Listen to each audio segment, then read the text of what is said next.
Selamat pagi. Assalamualaikum warahmatullahi wabarakatuh. Pada seluruh peserta didik kelas 10, perkenalkan saya Doni Rukmana Putra, operator Dapodik di SMA Negeri 1 Pakem. Di sini saya ingin menyampaikan tutorial pengisian aplikasi Dapodik yang nantinya saya harapkan kalian semua bisa melakukan pengisian secara mandiri dari rumah, dari komputer atau laptop yang terkoneksi dengan internet.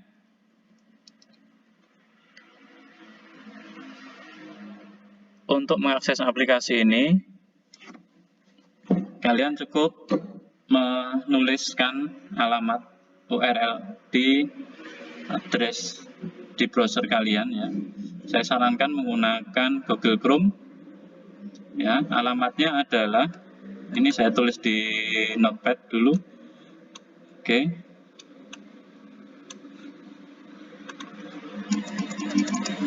Alamatnya untuk akses aplikasi Dapodik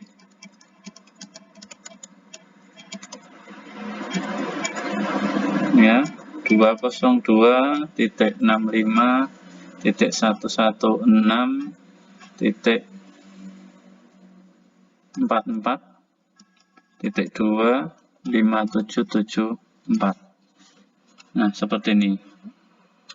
202.65.116.44.25774. Kemudian ini ditulis di sini ya.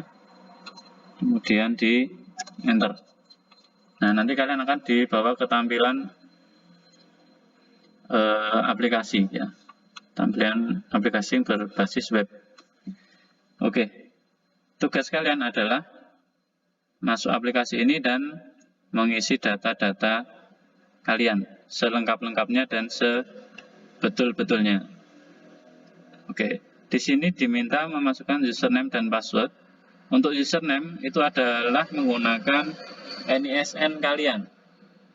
NISN, kemudian passwordnya menggunakan tanggal lahir kalian. Penulisannya seperti ini. Nah, ini sudah saya siapkan. Ya, penulisannya. Untuk user, ini user, menggunakan 10 digit NISN kalian, tanpa spasi ya. Kemudian ditambah dengan @204.01127.pd.id. Ini 10 digit NISN ditambah dengan @204.01127.pd.id. Contohnya seperti ini. Ini saya contohkan punya teman kalian. NISN-nya ini misalnya 0047266705@204.01127.pd.id. Kemudian password yang digunakan adalah tahun, strip bulan, strip tanggal. Penulisannya seperti ini. Ya, contohnya penulisan seperti ini. 2004 strip 06 strip 24 tanpa spasi. Ya, penulisan strip ini harus ditulis ya, ini wajib, ini tetap ditulis. Nih, penulisan seperti ini. Oke, langsung saja saya contohkan masuk ke aplikasi. Ini saya copy paste aja. Paste di sini. Kemudian passwordnya saya juga copy paste. Kemudian langsung saja klik masuk. Nah, tampilan awal seperti ini. Ini saya contohkan punyanya Mas Abinayan Nur Iswanto. Nah, nanti kalian mencoba menggunakan NISN kalian masing-masing, itu ya. Oke, langsung diklik saja kalau identitasnya sudah benar, diklik dan akan dibawa ke tampilan yang lebih kompleks. Nah, seperti ini. Ini ada muncul pop-up seperti ini. Ini diklik tutup saja. Nah, ini tampilannya. Nah, tugas kalian adalah masuk di tab peserta didik. Ya, ini pastikan tadi namanya sudah benar. kemudian klik peserta didik, kemudian klik lagi peserta didik. Nah, ini muncul pop-up lagi informasi. Oke saja. Nah, ini. Nanti akan muncul nama kalian di tab peserta didik. Ini ya. Langkah pertama, ya, perhatikan langkah pertama. Kalian klik nama kalian, ya, di sini. Pokoknya diklik di sini, diklik nama kalian. Nah, kalau sudah seperti ini kan sudah aktif ini. Sudah dalam posisi terseleksi, kemudian di bawahnya itu muncul data periodik peserta didik, ya, muncul data periodik. Ini bisa kita geser naik turun, ya. Nah, muncul data periodik. Langkah pertama adalah silakan isikan ini, ya, tinggi badannya berapa, ya, misalnya Mas Abinaya Nur Iswanto ini berapa tingginya, ya, ini saya contohkan nanti, silakan diperbaiki ya. Misalnya 170,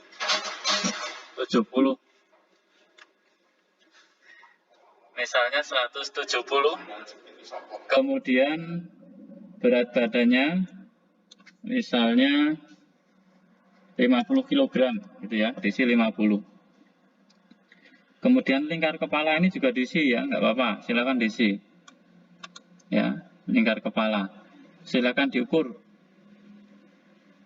Silakan diukur, kemudian diisi. Kemudian jarak rumah ke sekolah, misalnya kurang dari atau lebih dari, ya. Kalau lebih dari, di sini diklik, diisikan.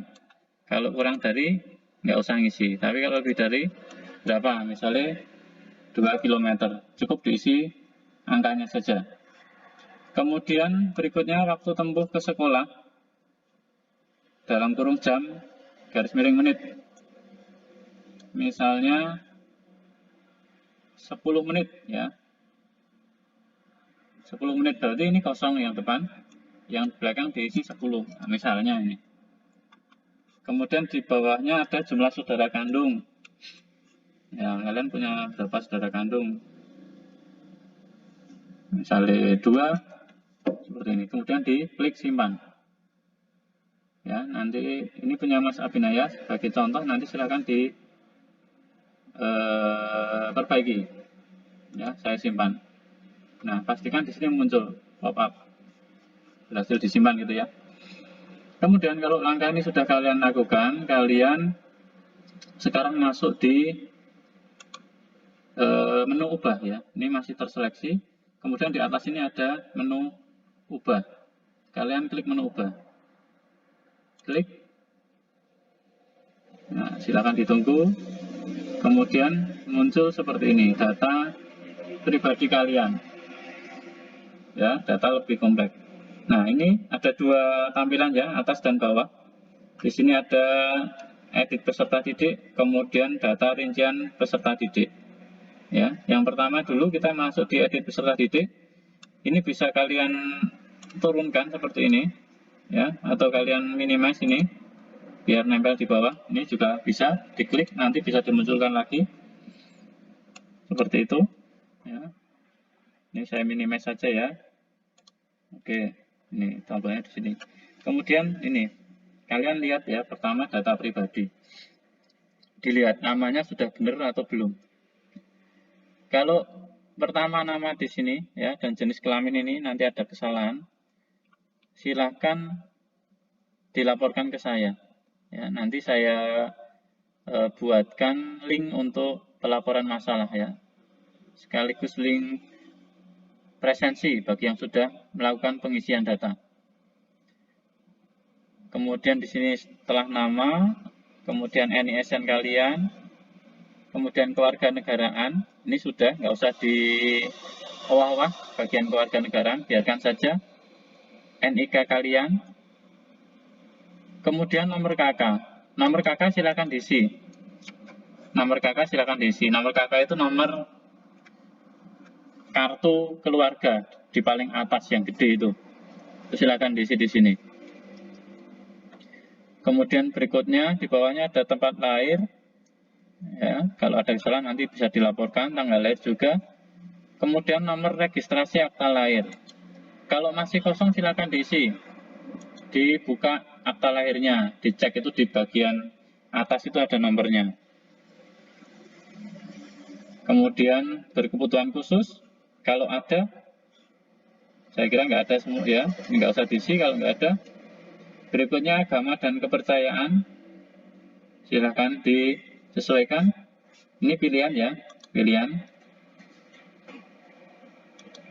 Lanjut lagi, di bawahnya adalah alamat jalan, kemudian RT, RW, nama dusun, kecamatan. Nah, alamat jalan ini ya, alamat jalan ini silakan dibuat sama penulisannya dengan nama dusun. Ya, misalnya Paraksari. Ya, nama dusunnya juga diisi Paraksari. Nah, seperti ini. Ya, diketik Paraksari juga, persis. Misalnya ada tambahan jalan, yang apa disilakan. Jalan Kalurang KM 17,5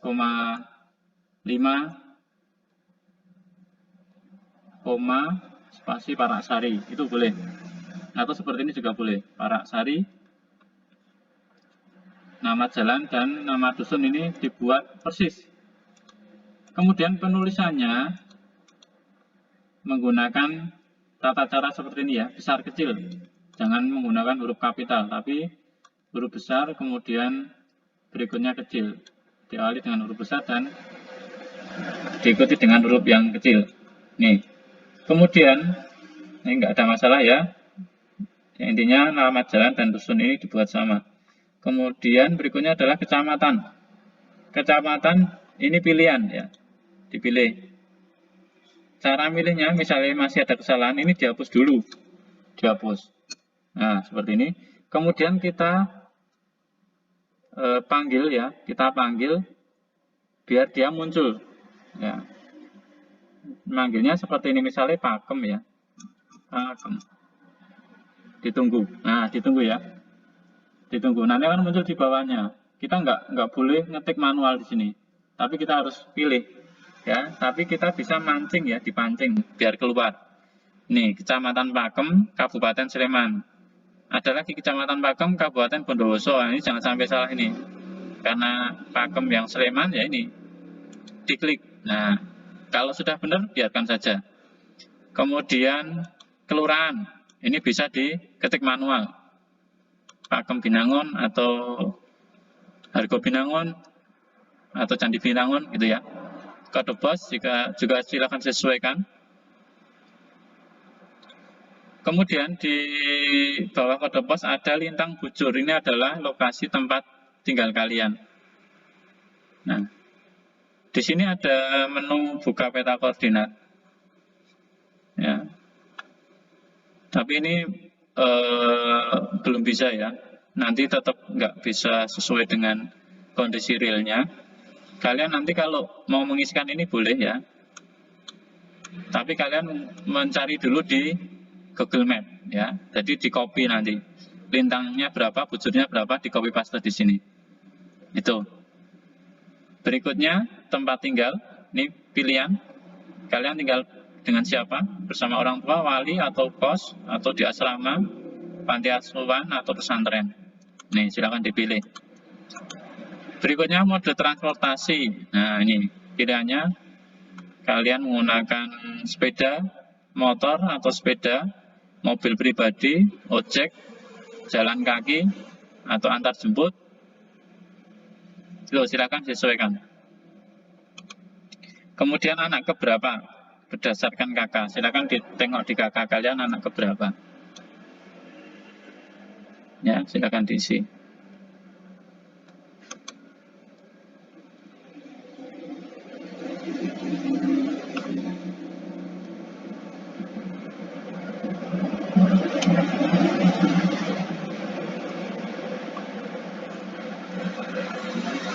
Nah, ini yang di sini yang anak beberapa ini perlu kalian perhatikan juga.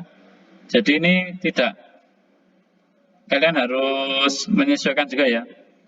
Jangan serta-merta lihat kakaknya. Kalau ada anggota keluarga atau kakak kalian sudah menikah misalnya, itu kan otomatis dia nggak ada di kakak. Nah, ini tetap dihitung aja ya, jangan harusnya kalian anak kedua jadi anak ke-1 itu enggak, ya, tetap anak kedua. Meskipun kakaknya sudah enggak di kakak yang sama gitu. Jadi disesuaikan. Kemudian berikutnya ada pilihan ini, penerima KPS PKH, apakah punya KIP, apakah peserta didik layak mendapat PIP. Ini jangan diisi, nggak usah di bawah ini ya. Kalau kalian punya tanda bukti atau pengen mengisinya di sini, lapor dulu ke BK. Nanti dari BK disampaikan ke saya, baru saya inputkan di sini. Kalian memiliki nomor KPS atau PKH. Tuh. Jadi ini dibiarkan saja. Kalau kalian punya buktinya, nanti silakan melapor ke BK. Kemudian PIP ini juga dibiarkan. Lanjut lagi data ayah kandung. Nah, data ayah kandung ini, ya, pertama ada nama ayah. Nama ayah ini silakan diisikan sesuai dengan nama ayah yang tertulis di ijazah SMP kalian. Ya, kan sudah dapat ijazah dari SMP. Itu kan ada nama ayahnya, nama orang tuanya, ya. Ini silakan ditulis sesuai dengan data yang ada di sana.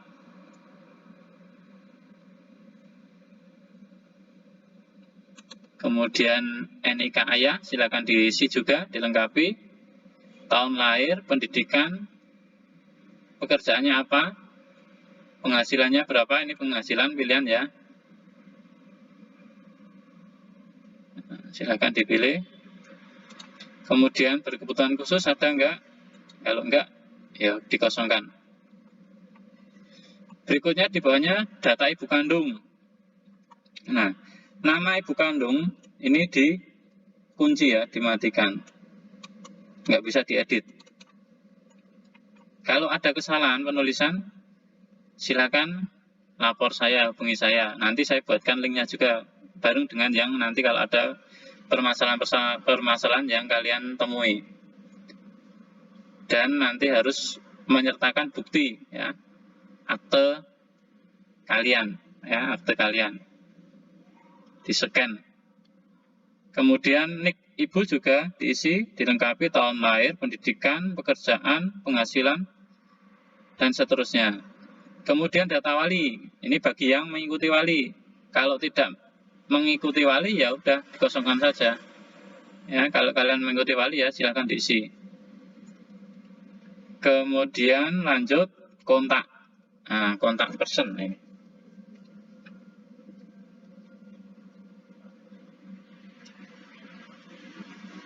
Kontak ini silakan dibiarkan saja ya. Karena kontak ini sudah terdaftar ya, khususnya yang nomor HP ini. Nomor HP ini jangan dirubah ya. Karena sudah terdaftar di kementerian terkait dengan subsidi kuota belajar. Ya, jadi ini biarkan saja, nggak usah dirubah. Kalau dirubah nanti bisa bermasalah. Yang harusnya kalian dapat kuota belajar hilang, gitu ya. Jadi ini nggak usah dirubah bagian kontak ini. Karena sudah kita isikan. Oke. Sampai di sini saya kira nggak ada masalah ya. Kemudian, kalau sudah diedit, klik simpan ya. Klik simpan. Di pojok bawah itu simpan. Klik. Nah, nanti datanya akan menyimpan. Nah, data peserta didik berhasil diperbarui. Kalau nanti gagal, gitu ya, pasti ada bagian-bagian yang memiliki tanda bintang merah ini yang belum terisi. Itu wajib diisi. Ya, bintang merah seperti ini.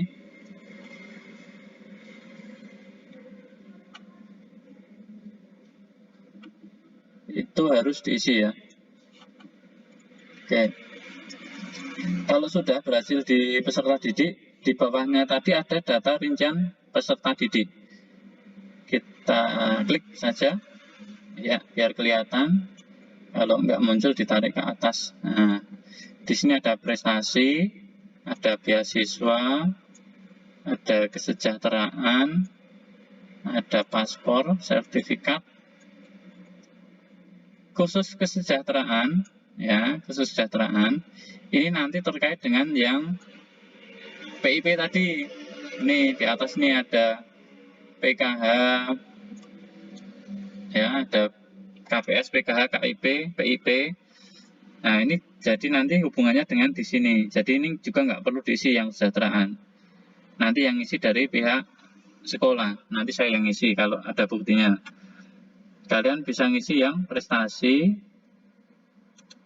beasiswa ini bisa kalian isi, paspor, sertifikasi ini silahkan. Nah, ini bisa diisi ya. Kalau sudah, nanti diklik simpan di sini. Ya, ini simpannya yang rincian peserta didik ini ada di sini. Kalau yang data edit peserta didik itu di sini simpannya. Jangan sampai salah, ya. Ya, disimpan. Klik gitu. Oke. Sampai di sini selesai tugas kalian ya. Mengedit data kalian dengan data yang real, yang benar. Jangan data yang dibuat-buat gitu ya. Kalau sudah, ya, nanti kalian tinggal klik tombol keluar dan selesai. Ya, oke, itu tutorial ya. Nanti bisa kalian pelajari. Kemudian kalian praktek untuk mengisi data kalian. Dan saya harapkan untuk peserta didik kelas 10 ini nanti maksimal di bulan November ini sudah selesai semua ya. Nanti akan saya pantau progresnya. Kalian yang sudah mengisi nanti bisa melakukan presensi di link yang nanti akan saya buatkan, termasuk nanti menyampaikan permasalahan-permasalahan dan menyertakan buktinya. Kalau misalnya nanti ada kesalahan penulisan nama, baik namamu atau ibu kandung atau tanggal lahir, itu nanti bisa disampaikan di sana. Nanti kalian bisa upload bukti-buktinya. Ya. Oke, mungkin itu dulu yang bisa saya sampaikan. Nanti bisa disambung dengan komunikasi WhatsApp ya. Nanti saya akan sampaikan di grup kelas 10 yang grup angkatan. Oke, itu sekian dari saya. Terima kasih. Assalamualaikum warahmatullahi wabarakatuh.